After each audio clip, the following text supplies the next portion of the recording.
cases of the Omicron variant. 2 years and counting, the world is in different stages of struggling and healing from the COVID-19 pandemic.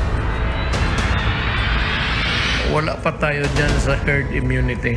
The COVID is here. No one's still safe. We have to avoid wearing a mask and listen to what government says. COVID-19 wards are now a standard in hospitals. The wearing of face masks, second to none. Physical distancing, a safety precaution. The pandemic is still a clear and present danger. Sino ba naman ang may ayaw na mawakasan na itong pandemyang ito? Pero hindi rin natin, wala akong crystal ball para sabihin na wala nang darating na variants. The World Health Organization warns it's too early to say the health crisis is coming to an end. There are different scenarios for how the pandemic could play out and how the acute phase could end. But it's dangerous to assume that Omicron will be the last variant or that we are in the end game. But the world is slowly coping. A number of countries are reopening borders, and restrictions have been relaxed, including the Philippines. COVID-19 is here to stay, so how do we learn to live with it? This is a CNN Philippines special presentation, Living with COVID-19.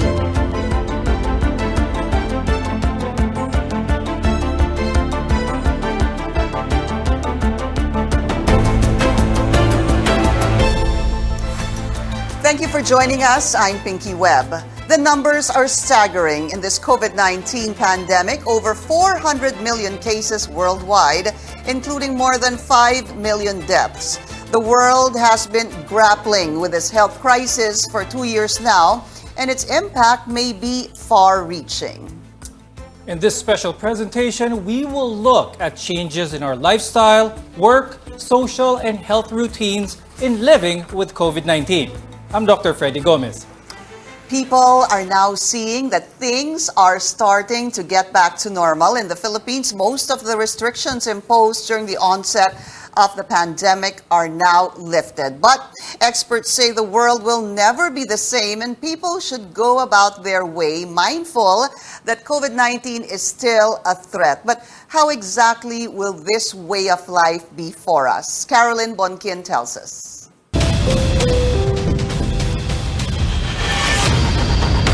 The pandemic has forced everyone to stay home, unable to travel freely as lockdowns were imposed and borders were shut down. Wearing of masks and keeping a distance from others became part of day-to-day living. But as COVID-19 cases drop and vaccinations push through, the Philippines is preparing to bounce back, opening its borders to international tourists, scrapping quarantine protocols for the vaccinated, having more people out and about, and preparing to transition to a life under the new normal. It's a way of living under the lowest COVID alert level, when daily infections are contained and projected, and healthcare facilities can manage the influx of COVID patients as more people get vaccinated. Although we are transitioning to go back to our old ways or our previous normal, but we call it the new normal because alam naman natin hindi mawawala ang virus dito sa atin. In simple terms, it's about learning to live with the virus. Everyone is free to go out, businesses can accommodate as many customers as they can, and children may go back to school. People are mainly self-regulated. But there are safety habits that need to stay, like wearing of masks, isolating when you have COVID symptoms, and social distancing.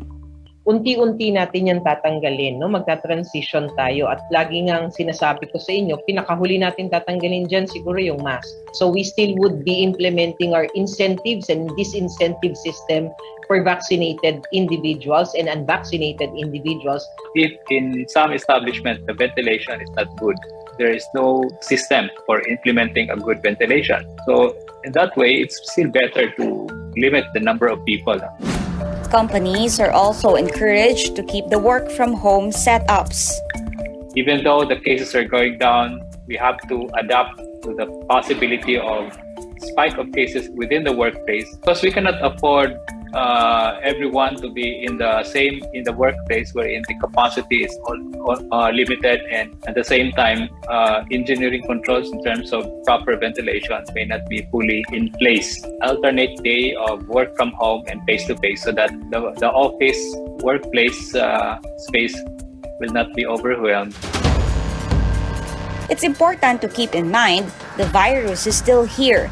People still get infected, and there could still be outbreaks as seen in other countries. Pag nagkaroon tayo ng outbreak, may trigger system tayo. Yung alert level system natin, mamomobilize at ma-activate ulit, and then we will be increasing or escalating to higher alert levels kung kinakailangan.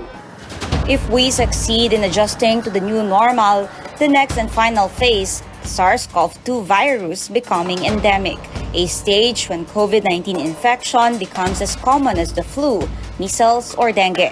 It will be the closest to our way of life before COVID-19. Caroline Bongkin, CNN Philippines. First off, we talk about lifestyle changes brought about by the pandemic that may linger on in the coming years. That's why joining us now is sociologist Ash Presto and psychologist Dr. Camille Garcia. Thank you both for joining us today. Thank you. Happy to be here. Thank you. COVID-19 cases are on the decline in the country. That's why the government has actually relaxed restrictions and scaled down the alert in Metro Manila and even other areas to the lowest level. The government considers this as the new normal, and the Philippines joins the ranks of nations easing rules on mobility, such as the UK, Denmark, South Korea, and Australia. So first, how have we adapted so far? Dr. Garcia, let me ask you that. Okay, first and foremost, knowing the fact that COVID-19 is uncertain and temporary, definitely we must try our best to be as flexible in adjusting to the situation. However, we have to be more or less be aware of the fact that our mental health is so important because of the fact that it increases the stress level, the anxiety, the adjustment period, the anger, the frustration, and definitely those people who were able to experience death as of this time still are in grieving process. And at the same time, there is this possibility that most of us now are experiencing this so-called pandemic fatigue, wherein we wanted to more or less say that, is it possible that we unmask ourselves? Is it possible that social distancing is no longer necessary? Those questions keep on coming to our mind, but definitely most of the people now are more patient and they are more flexible. At the same time, they are curious of what is happening around. But definitely, we have to make it a point to say that it's okay not to be okay, but we must also say that we must seek help and support if we really need it. So it's okay not to be okay. This time I'd like to ask Ms. Ash, what are some of the things that you notice that have been that we've been doing differently for the past 2 years? And kung meron mga difference on, are they actually for the better? Yes, thank you for that question. Actually, I would want to add to what Dr. Garcia has already said. So all of these are true. A lot of people are experiencing pandemic fatigue, although in very different ways. So not everybody is affected the same way by the COVID-19 pandemic. It also depends on your position in the social grid. So for example, your job, your gender, your socioeconomic status, definitely where you live in the Philippines, whether you are an extrovert, whether you are an introvert. So different people have adapted very differently, right?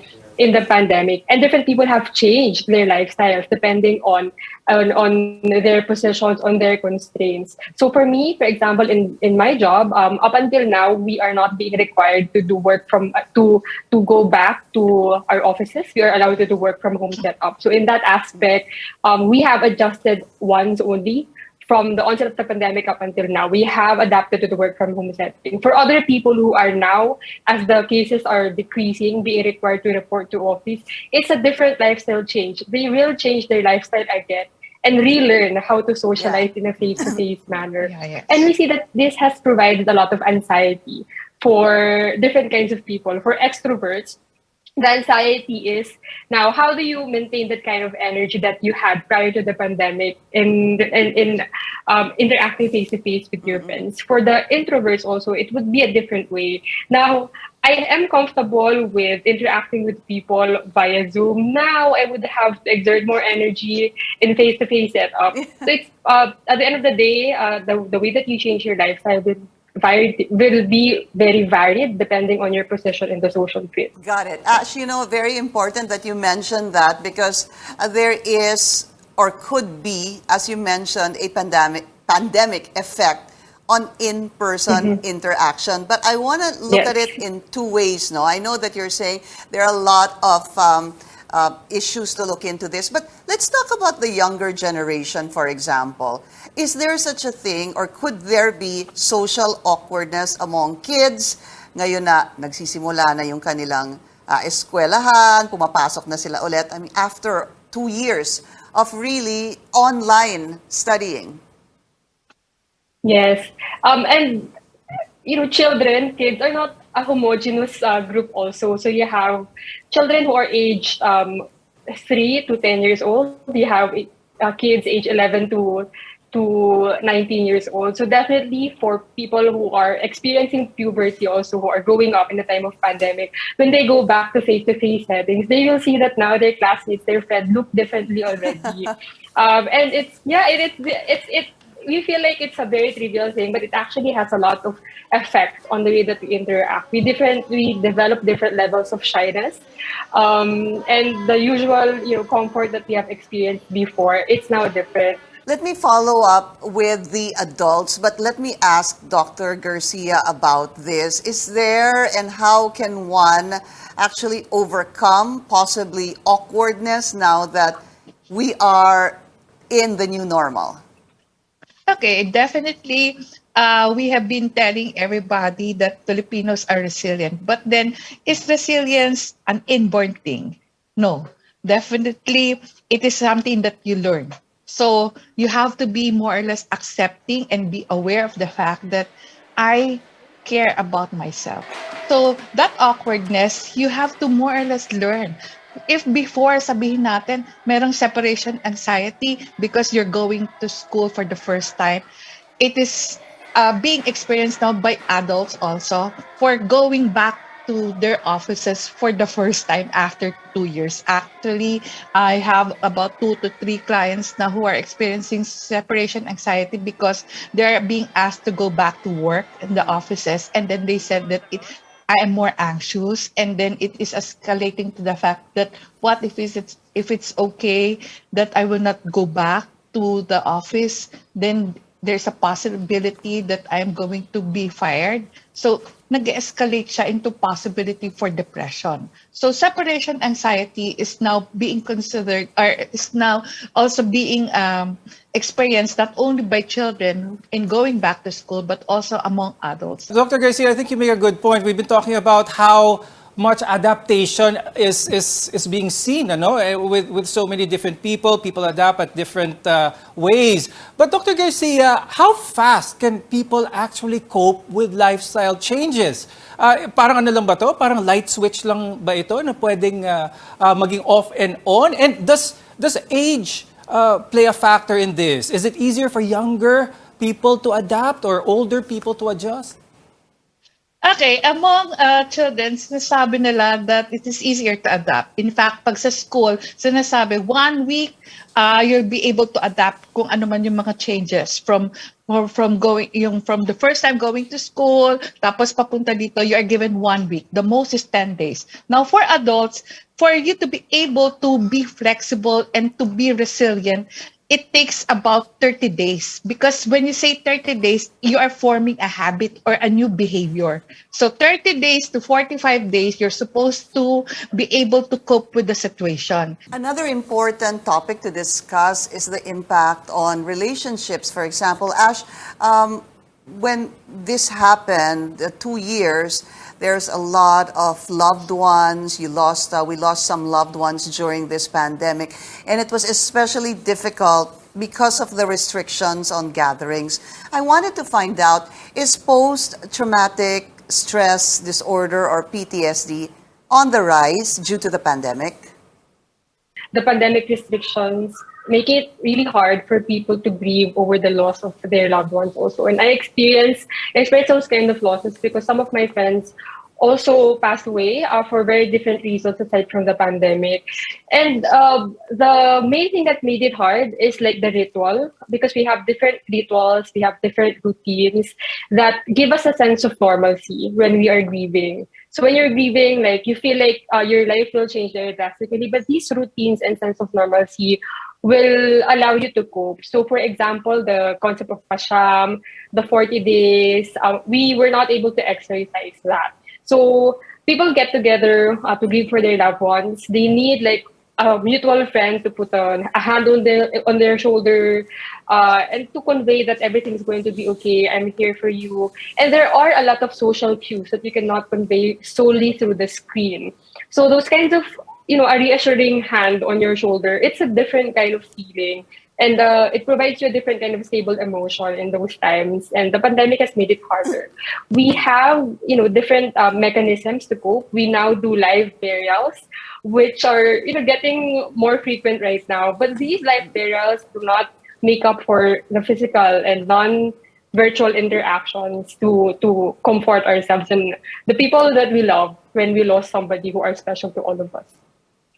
Many people really adapt in different ways, but I think what's important is we all show each other that they're not going through this alone.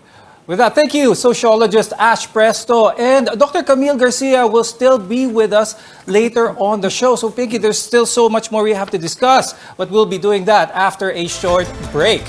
From lifestyle changes to new work routines, we check how the pandemic is reshaping the workplace. This is a CNN Philippines special presentation, Living with COVID-19. Mahirap pagsabayin yung ngayong pandemic, yung pag-aaral at pagtatrabaho para sa akin. Nahira ako sa Grab kasi kahit paano malaking tulong. Nakaipon, ganun. Hindi na bakante sa trabaho.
You're watching a CNN Philippines special presentation, Living with COVID-19. Telecommute jobs were once an option for companies, but the pandemic has forced even government agencies to embrace flexible work arrangements. Some lawmakers say the health crisis has impacted the mental well-being of workers. That's why a number of bills have been filed in Congress seeking to help workers navigate through the pandemic. Among them, providing leave credits for days spent in quarantine or isolation, and another measure prohibiting employers and supervisors from making non-urgent calls to workers during off hours. To help us understand the condition of our workforce under the new normal, joining us now is Labor Undersecretary Benjo Benavides and People Management Association of the Philippines, Ms. Ellen Fulido, as well as Job Street Country Manager, Mr. Philip Gioca. So let me ask this question to all our guests. Let's begin with this work from home scheme. I'll start with Undersecretary Benjo. Is it here to stay with or without the pandemic? Thanks, ma'am, for that question. And of course, thank you for having me in this interview. Well, work from home arrangement, I think will stay. First, because the adoption is at the option of the employer. And second, even prior to the pandemic, many of companies were already implementing work from home arrangement. But I think the deciding factor is a matter of cost and safety. If to employers, it is more safe and less costly on their part, then I think many of them will maintain a work from home arrangement. Okay, what about Ms. Fulido and Job Street Philippines Country Manager Philip Gioca? Is work from home sustainable for businesses? Let's go with Ma'am Ellen. I think, Pinky, that the work from home arrangement, as mentioned by Yusek Benjo, it's been here since 2018. In fact, there's a law already passed about telecommuting, and many companies, especially BPOs, have adapted that.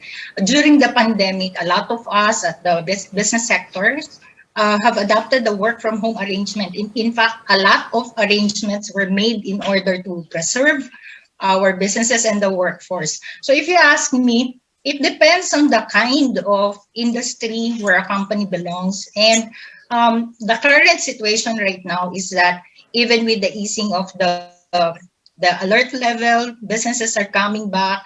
We're in a gig economy. A lot of the businesses would still like to adopt a hybrid work arrangement where half might be working from home and the others working on site. But what's notable here is that most of the jobs that can be done from home are those that are knowledge-based, data-based, and research-based. So if you ask me, I think the employers would have the option to choose what would be best or what arrangement would be best for their companies. Okay, how about for Mr. Philip Gioca? Is work from home really sustainable for businesses in the long run? Especially the small to medium-sized enterprises. Ito yung mga talagang tinamaan ng pandemic. Yeah, I do agree with the first two speakers saying that work from home, or what we call hybrid working arrangement, will be the future work setup because there's a lot of disadvantages for this. Number one, it's actually your company's business continuity plan already. Let us not assume that the pandemic will stop. There will be, risk still on that. But aside from the pandemic, you have floods, you have disasters that will continue to need or heed the call for working flexible in the future. So I think it's a really good setup that the pandemic push us towards in terms of digitalization and also adapting to new norms of doing things in the office plus working from home. And I think the working from home or the hybrid arrangement gives more work-life balance for as long as you know your limits within the office and in the workspace. You need to know your limits. That's also very important. So let's ask Undersecretary Benjo, can work from home be actually permanent? There is, as we've been mentioning, a telecommuting law that was authored by Senator Joel Villanueva. Is there anything in this law that needs to be amended? I find none. But again, making work from home arrangement as a permanent work arrangement for employees and companies, I think this is something that, to my mind, is a remote situation. Because tasks are definitely not varying from one industry to another. There are tasks that can be better performed at the traditional place of work. And there are tasks that are now efficiently being performed through a work from home arrangement. Now, I'd like to ask Ms. Fulido and Mr. Philip, paano naman yung observation na mas mahirap daw, lalo na for the workers, yung work from home arrangement? Because minsan, nag-work na beyond the 8-hour period. Kaya may proposal to actually sanction or even penalize yung mga supervisors, the employers, kapag inabala pa ang mga workers during their quiet time o yung rest hours nila. What are your thoughts on this, Ms. Fulido and Mr. Philip? Alam mo, Freddie, no? medyo napapag-usapan kasi yan eh. Penalize natin yung mga employers who are calling up their employees even after work hours. You know, during the pandemic, nawala nga yung 8 hours work eh. In fact, for most people working from home, how do you monitor that they're working 8 hours? Some companies kasi have adopted a system of logging in and logging out. But you know, most companies are shared by team mappers, are now concerned more on the productivity and the results being delivered by their employees. And therefore, it allows room for the employees to attend to other needs, personal needs, family needs. Most of the workers have become tutors of their children who are on online classes. Simultaneously, they're attending to work and they're cooking their meals. You know, most employers have allowed room for flexibility because we understand that, you know, most of the employees are multi-skilling already while working at home. When you say you're going to penalize employers, say for example, a boss calls you up at 8 o'clock. Tumawag ng 8 o'clock, it's way past your work duty, supposed to be. If it's done on an occasion basis and with valid reasons, I don't see any reason why employers should be penalized. It's kind of harsh to do that. In fact, if you look at the job description of employees, there's such a thing as performs other tasks that may be required from time to time. Okay. It's commendable. Let's go to Philip. Okay. During the pandemic, we had a survey that it's indeed 88% of the employees went home actually spend more time doing their jobs. And so this is contributing to the mental health of and anxiety of many employees.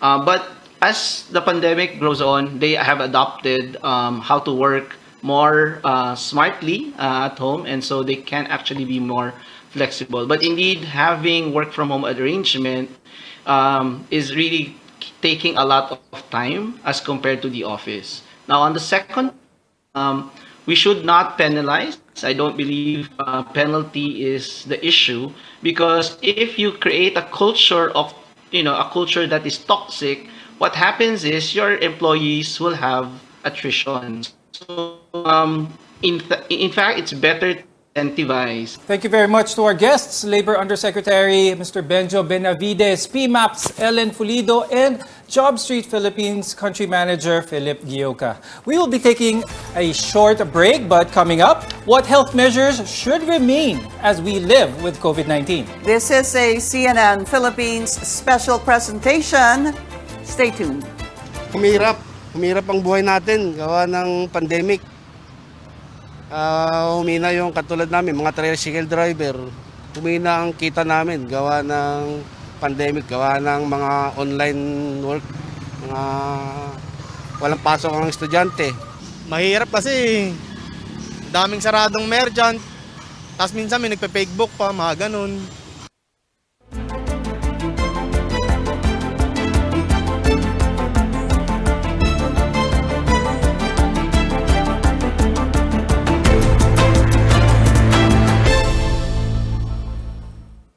You are watching a CNN Philippines special presentation, Living with COVID-19.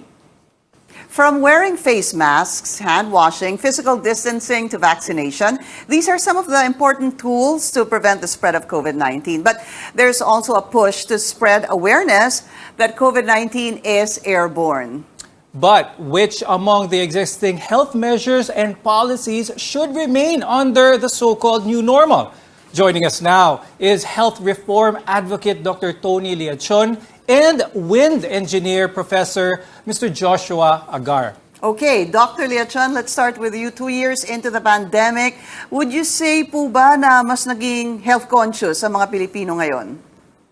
Yes, of course. I think ang Pilipino ngayon ay empowered, engaged, at saka educated na. I think part of the success natin ngayon in flattening the curve and alert level 1 is the very high awareness ng mga tao. I think after 2 years, I think lahat tayo nag-iingat because we don't want to be back in the tighter quarantine. I think ako as a physician, and I'm in the clinic right now, I think the Filipinos are really right now aware of the consequences of not maintaining yung minimal health standards natin. Okay. Now this question is for both our guests. We all know that some countries are already beginning to lift their mask mandates. Now, as a side note, a lot of these countries may have some issues with the mask being politicized. But here, speaking of Filipinos here in the Philippines, based on the science, based on the physics, can the Philippines actually follow suit? Based on my experiences as well as reading countries across the globe, yung mga living with the virus nang hindi nagmamas, katulad ng Denmark and other countries, nagre-recur sila.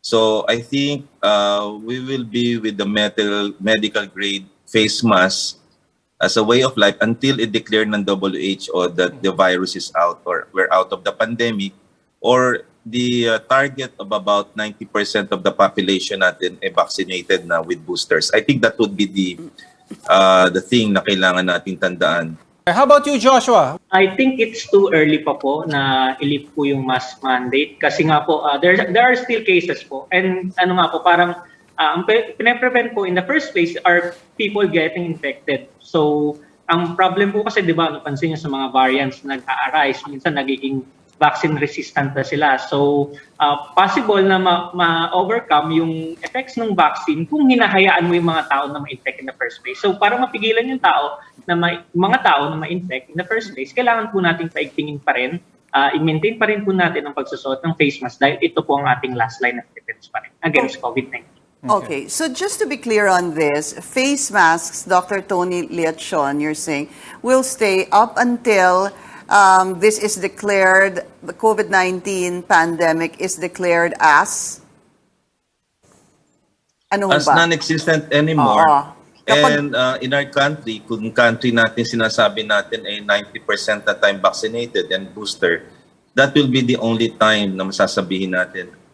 So this time, masasabi ko, we're not yet ready for that. Okay. But I think kaya mababa ang cases natin ngayon because in the NCR and some areas na mataas ang vaccination, plus face mask and the advent of the rapid antigen test, yan ang nakakatulong sa atin. So when you talk about face masks right now, also very important is meron po tayo talagang natututunan, proper ventilation. Very important, hindi lang po sa COVID-19 but in any other, siguro mga flu, no, Doc? So when we talk about ventilation, Professor Joshua, tell us more about its importance. Let me just add COVID-19 at kahit eventually yung mga may sipon o yung may mga ubo.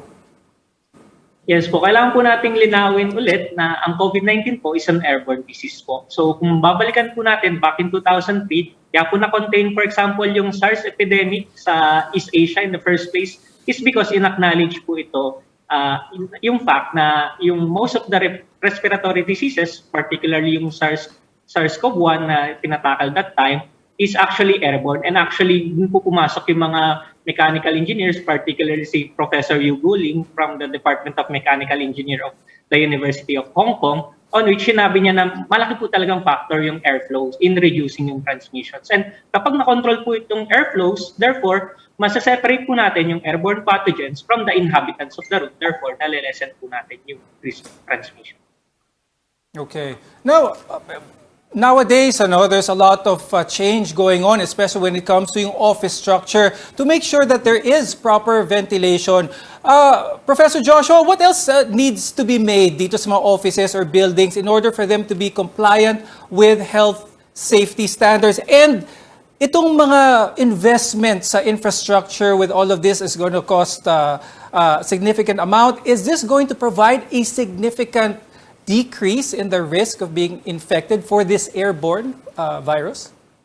Yes po, ang nagmamatter po kasi dito is to dilute yung concentration po ng virus in the room as much as possible. So to dilute po, yung concentration po ngayon, kailangan po properly ventilated. So meron pong way for us to expel yung air in the first place. So to measure kung gaano ba ka-ikting yung ventilation na ginagawa, ini-implement over that certain room, kailangan po ng CO2 counter. So meron pong recommended levels, particularly prescribe po ng ASHRAE, so sila po in charge of ventilation, on which kapag sinabi na 1,000 parts per million na yung CO2 levels, parang sinasabi na medyo dangerous na, you're basically breathing someone else's air. So kung someone else's air yun, possible na may dalang SARS-CoV-2, so pwede po kayong ma-infect doon. So yun po yung conduit. Now, to measure po yung ventilation, pero syempre, that's the way of measuring yung rate of ventilation. Ang problem is to implement yung ventilation in the first place, on which some of the establishments, medyo luxury yun. Kung halimbawa pagkakagawa niya, is talagang confined space siya. So, what matters next, kung hindi kaya yung ventilation, is to treat yung nagre-recirculate na air within. So, kailangan po natin ng mechanical filtration. So, kailangan po natin mag-install ng mga air purifiers or, for example, yung mga Corsi-Rosenthal box, parang DIY na purification na device siya para at least safe yung tao. Let's also ask Dr. Tony Liachon on his thoughts on that. No? So, we're talking about ventilation for probably buildings or even clinics that don't have ventilation. Sabi na po ni Professor Joshua, pwede naman yung air purifiers, no? What else? Dr. Tony, if we were to ask you anything that needs to be added in offices and even homes to prevent one from getting sick? Well, una-una, Pinky, ang windows were open in an air-conditioned room. All of my windows are open on the right side. And then meron tayong purifiers, meron tayong mga HEPA filters, at our hospital is compliant with that, no? And part of this, bago nila inopen uli ang clinic, you have to shape environment, and then the people should be educated on the face mask, on the vaccination and the boosters, and ventilation din. Hindi lang sa workplace, pati sa bahay. So ito yung tinatawag nating blueprint or template for us to live with the virus safely. Okay, thank you to UP Assistant Professor and Wind Engineer Joshua Agar. Dr. Tony Liachon will still be with us after the break. This is a CNN Philippines special presentation, Living with COVID-19.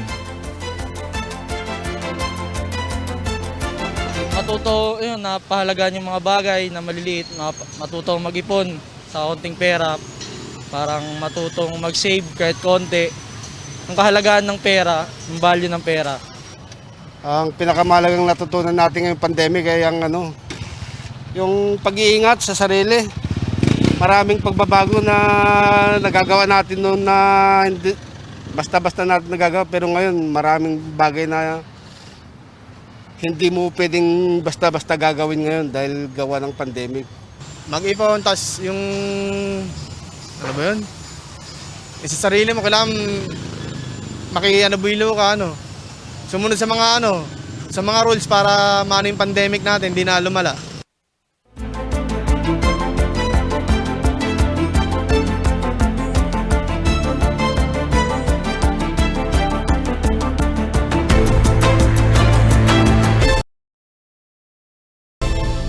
You are watching a CNN Philippines special presentation, Living with COVID-19. We are now on the final stretch of our discussion. So how can we actually prepare for this new normal? And still with us, we have health reform advocate Dr. Tony Liachon and psychologist Dr. Camille Garcia. She's back with us. So now that we are moving towards what is called the new normal, let's ask Dr. Tony Liachon, what should a transition pandemic exit plan look like? Well, nakita ko yung kay President Joe Biden National Preparedness Program, and ito yung tinatawag na transition exit plan. I think we need to complete the vaccination program natin. 90% and then boosters, and then tapusin din natin ang pediatric vaccination as soon as possible so that yung mga kids din makabalik sa eskwelahan. So that's very important. I think the pandemic will be the secret here. And then ang susunod niyan is to wear face mask hanggat hindi tayo nababakunahan yung ating population na targeted. And then yung ventilation, nandun siya. And then procurement of the oral antiviral drugs na kailangan natin so that hindi sila magkaroon ng problema at hindi sila ma-hospitalize. And the last one is the involvement of the private sector in this particular endeavor, katulad ng mga doctors, katulad ng mga pharmacies. Like in the US, mas mabilis kung simultaneous with the government, ang pagbabakuna ay gagawin ng mga doktor, and then you can procure that easily in our pharmacies kasi nationwide naman ang branches nila. I think that will be the future. Okay. Now this question is for Dr. Garcia. Doctor, how can we better protect our mental health amid this health crisis? I'm sure a lot of people are frustrated. There's still some uncertainty. How can we protect our mental health?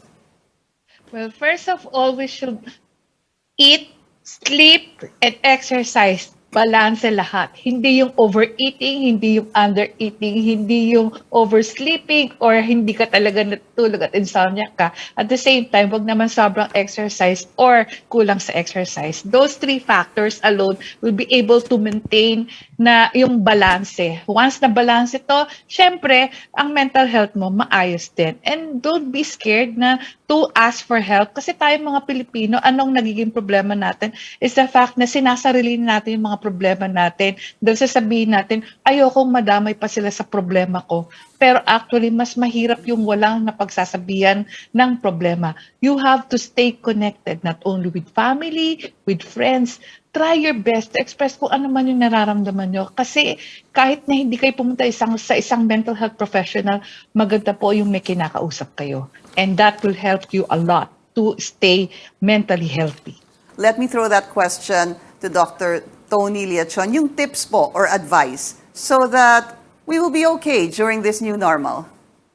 I think the best is actually to complement ang sinabi ni Professor na aside from the mental health, ang physical health, napaka-importante din. Because I think pagka yung physical health, like for example, we avoid yung mga vices natin like smoking and drinking, and then a balanced diet and exercise, and then of course, maintain an ideal body weight, that can actually help us increase our endorphins so that we can have a positive and a mental health, a happy attitude towards the problem. So you want to create resilient, healthy, and very responsive to the present crisis. And once na resilient yung population mo, I think we can actually roll with the punches and then live with the virus conveniently. Maraming salamat to our guests, Dr. Tony Liachon and Camille Garcia. Thank you very much for joining us in this special presentation on how we can live with COVID-19. I'm Dr. Freddie Gomez. And I'm Pinky Webb. You're watching CNN Philippines.